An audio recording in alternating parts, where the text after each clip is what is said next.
नमस्कार मु संदीप कुमार नंद पुणी थे आपको स्वागत करुच्ची मोर यूट्यूब चैनल आईन कानून को। आज आम विषय हूँ आम जाना केउं केउं परिस्थिति रे आपण गोटे लोक को जीवन मारी पारे जहाँकि आईन अनुजाई अपराध नुहे। एमती आज आम 11टी परिस्थिति विषय जाना ये विषय आलोचना कला पूर्व मुझे जन देवाक चाहे जमी भारतर प्रत्येकटी लोक जानते कि भोट देवा एक आईन अनुजाई अधिकार सेमि प्रत्येकटी लोक अधिकार विषय निश्चित भाव जाना दरकार। आपणकर ये अधिकार विषय जानापी दयाकोरी फुल भिडियोटी को देखु। आज आम आईपीसी दुईटी सेक्शन विषय जाना। गोटे हूँ आईपीसी सेक्शन 100 आ गोटे हूँ आईपीसी सेक्शन 103। आईपीसी सेक्शन 100 प्रथम परिस्थिति कौन कहूँ आसतु जाना। प्रथम परिस्थिति कहूँ जितेबले आपण को किंबा अन्य कौन लोक को कौन लोक जीवन रू मारिबा को चेष्टा करे ता पाखे सेमिति किछि मारणास्त्र थाए जहाद्वारा से आपण को किंबा अन्य कौन लोक को मारी पारिबो। से परिस्थिति रे आपण से लोक को जीवन मारी पारिबे। गोटे छोट उदाहरण दूची जहाद्वारा आपन को बुझिबा सहज हेबो। आपणकर गाँ आउ गोटे गाँ दुई गाँ मझिरे बहुत रक्ताक्त संघर्ष हुए। दुई गाँ भितर बहुत गंडगोल हुए। आपण कौन करछन्ती ना भूले सेपट गाँ को पळैछन्ती। तो सेपट गाँ 10-15 जन युवक एकाठी होई ठेंगेणी छुरी भुजाली एमती हथियार धरी आपन को तड़िले मारिया पई। आपण कौन कले दौड़ी दौड़ी जाई पाखरे थिबा गोटे घर भितर पसिगले। सेमाने से घर कबाट भांगिकी भितर को जेतले पसिले आपण कौन कले पाखरे रखिथिबा गोटे बंदूक रे सेथुरु गुली चलेइले जोठी कि दुई लोक हेठी मरीगले। एठी आपणकर इंटेंशन कौन थिला कि आपण केमिति निजको रक्षा करिवे। तो एठी आपण को राइट टू प्राइवेट डिफेन्स अनुसार आपण अपराध करिनाहांती। आपण निजको रक्षा करिया पई जहा करिसंती। आ गोटे उदाहरण दउची जेमिति आपण रास्ता रे जाउचंती 4-5 जन युवक आ गोटे लोक को ठेंगेणी बाड़ी रे एमिति बाडौचंती। से लोकटी मरी जिबा उपरे आपण कौन कले ना निजको केमिति से लोक को बंचेबे भाविले किछि मुंडरे बुद्धि पसिलानी पाखरे थिबा गोटे बाड़ी द्वारा आपण कौन कले ना से लोकर जो माने तांको अटैक करूचंती से लोकर जनकर मुंड को बाड़े देले। से लोकटी सेठी मरीगला। आपणकर इंटेंशन कौन थिला केमिति से लोक को मु रक्षा करिवि। तो एठी आपण कोनोसी अपराध करिनांती। Right to private defence act अनुसार आपण निर्दोष।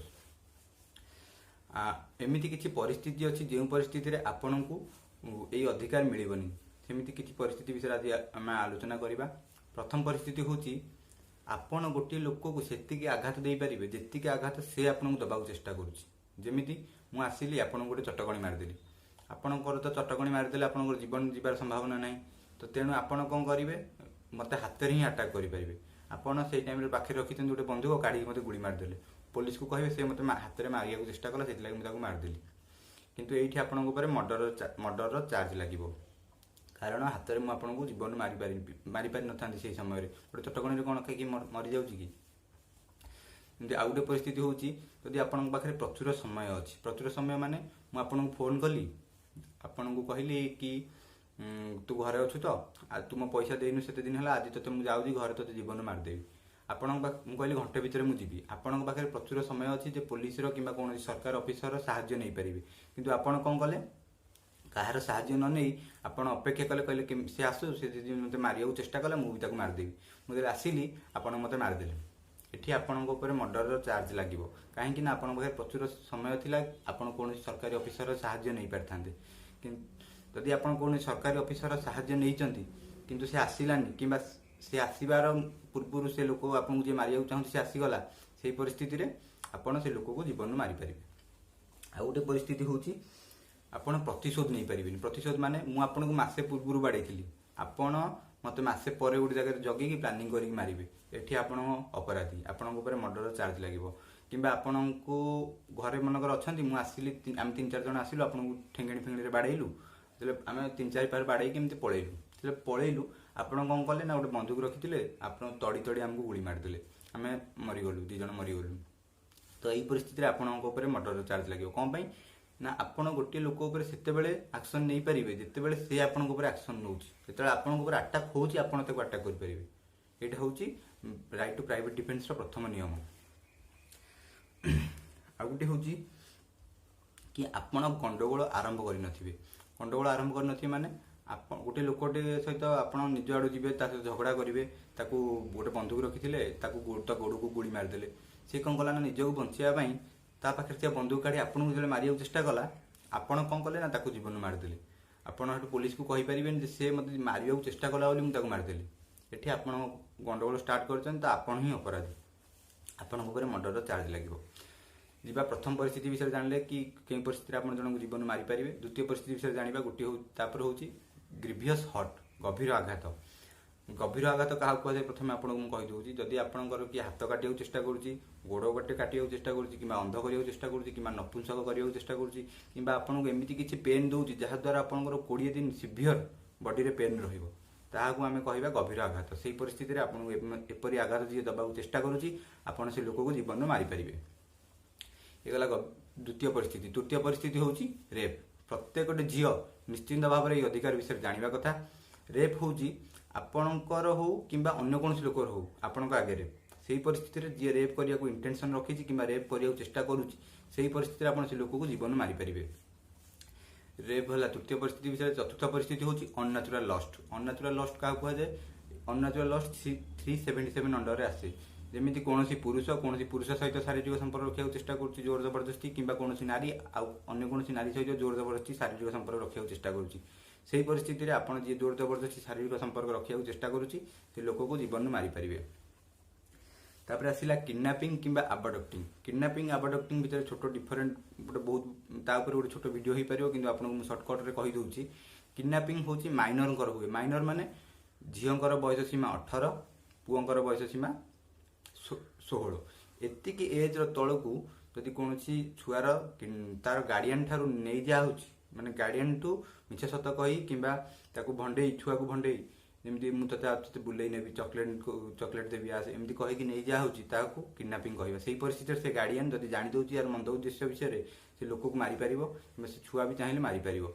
କିମ୍ବା ଆବଡକ୍ଟିଂ କାହାକୁ କୁହାଯାଏ? ନା ଆପଣଙ୍କୁ କୌଣସି ମେଜର ଲୋକକୁ ଜୋର ଜବରଦସ୍ତି ନିଆଯାଉଛି, ବଳ ପ୍ରୟୋଗ କରି ନିଆଯାଉଛି, କିମ୍ବା ଆପଣଙ୍କୁ ଯେମିତି ମୋତେ ଗୋଟେ ଲୋକଟେ କହିଲା, ମୁଁ ତତେ ଆସେ ଭୁବନେଶ୍ୱର ଯିବା, ଚାକିରି କରେଇଦେବି। ଯେତେବେଳେ ମୁଁ ତା ସହିତ ଭୁବନେଶ୍ୱର ଗଲି, ଅଧା ବାଟରେ ମୁଁ ଜାଣିଦେଲି ଯେ ତାର କୌଣସି ମନ୍ଦ ଉଦ୍ଦେଶ୍ୟ ଅଛି। ସେହି ପରିସ୍ଥିତିରେ ମୁଁ ତାର ବିରୋଧ କଲି, ଓ ତାପରେ ଏମିତି କିଛି ମାରଣାସ୍ତ୍ର ଅଛି ଯାହାଦ୍ୱାରା ସେ ମୋର ଜୀବନ ନେଇପାରେ, ତାର ବିରୋଧ କଲେ, ସେହି ପରିସ୍ଥିତିରେ ମୁଁ ସେ ଲୋକକୁ ଜୀବନରୁ ମାରିପାରିବି। ତାପରେ ଆସିବା ଆଉ ଗୋଟେ ପରିସ୍ଥିତି ବିଷୟରେ ଜାଣିବା, ରଙ୍ଗଫୁଲ୍ କନଫାଇନିଂ। ରଙ୍ଗଫୁଲ୍ କନଫାଇନିଂ ଅର୍ଥ ହେଉଛି କାରାରୁଦ୍ଧ।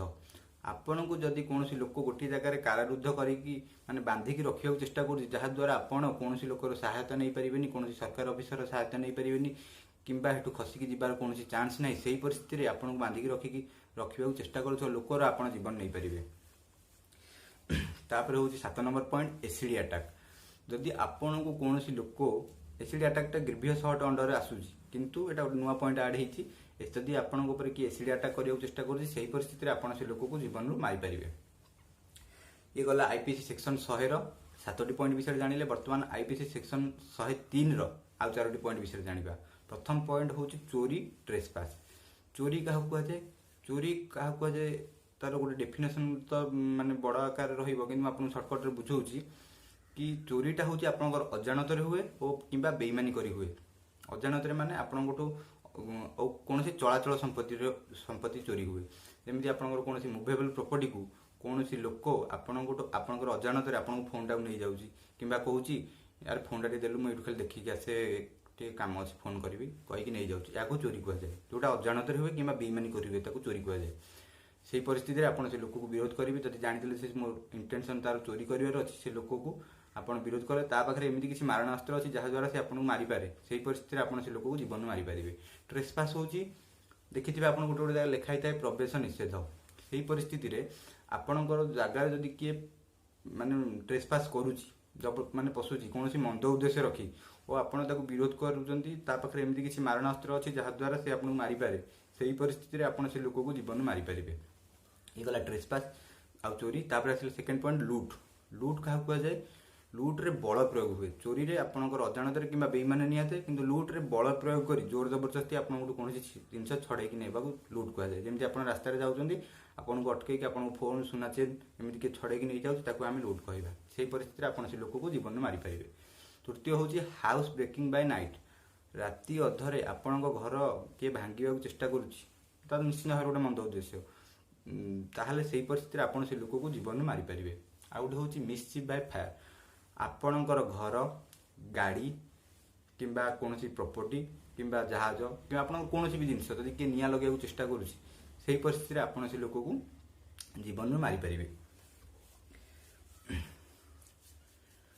आमे जानिले एटी दुईटी सेक्शन विषय गोटे हूँ आईपीसी सेक्शन 100 आ गोटे हूँ आईपीसी सेक्शन 103। आशा करूँ आपको वीडियोटी बहुत भल लगी जदि आपको प्रकृत वीडियोटी भल लगी निजर सांगसाथी और परिवार सहित वीडियोटी शेयर करूँ। नमस्कार।